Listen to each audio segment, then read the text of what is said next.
Zëvendës sekretarja e përgjithshme e NATO-s Radmila Shekerinska ka vlerësuar se rruga e Kosovës për të bërë pjesë e programit të Aleancës Partneritet për Paqe kërkon kompromise të vështira.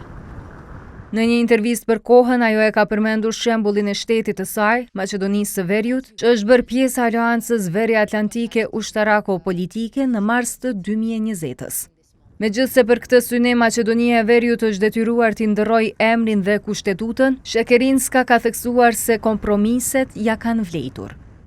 If you know your goal, nëse e dini synimin, nëse dini se cili është interesi i vendit dhe popullit tuaj, e në rast se përqendroheni në këtë synim, ndonjëherë kompromiset janë të dëmshme, por ja vlejnë. Andaj po, kompromiset politike janë të kushtueshme për ne si politikan, por se janë për herë përfituese për qytetarët dhe mendoj se mesazhi që e dërguam është se shteti është më i rëndësishëm se sa ne.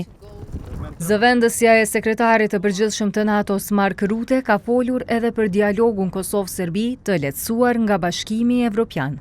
Në këtë rrafsh ajo ka shprehur pritjen që si Kosova ashtu edhe Serbia të demonstrojnë vullnet politik për përparim.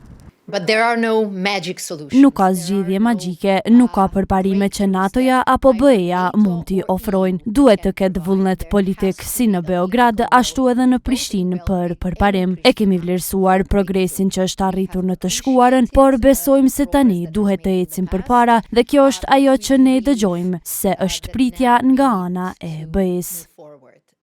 Pritje nga Serbia, ajo ka përmendur nevojën për llogaridhënie rreth sulmit në Banjsk dhe atij në Zveçan ndaj KFOR-it, në të cilin pa të mbetur të lënduar mbi 90 pjesëtar të misionit të NATO-s në Kosovë. E si garanci të përkushtimit të vazhdueshëm të KFOR-it, ajo e ka potencuar vizitën e kohë mëparshme të sekretarit Rutte, si dhe të gjithë ekipit të Këshillit Veriatlantik në Kosovë. Misionin e NATO-s në Kosovë, zëvendës sekretarja e përgjithshme Shekerinska e ka kualifikuar si dëshmi që rajoni Ballkanit Perëndimor ka rëndësi dhe peshë të madhe për vendet e Aleancës Veriatlantike.